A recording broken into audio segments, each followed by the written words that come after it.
C'est la fin de l'année, je me retrouve avec tout un tas d'équipes dans Teams, dont je n'ai plus besoin. Que faire?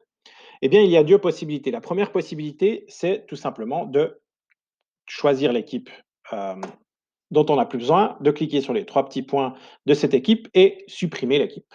Attention, ça supprime l'équipe, c'est-à-dire que ça supprime également tout le contenu, qui ne sera plus accessible ni par vous, ni par les élèves. Donc tous les PDF, par exemple, de cours que vous avez déposés, tous les devoirs que vous avez créés ne seront plus du tout accessibles.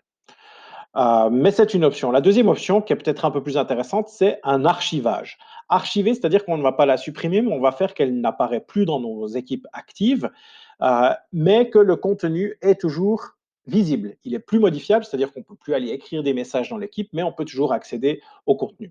Et pour ce faire, on va sur notre liste d'équipes dans Teams, on choisit la petite roue crantée des options en haut de la fenêtre, on choisit gérer les équipes.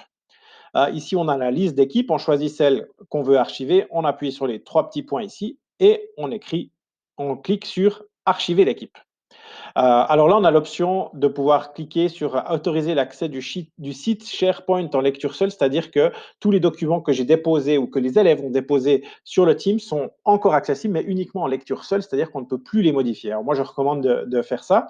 Et ensuite, on archive l'équipe.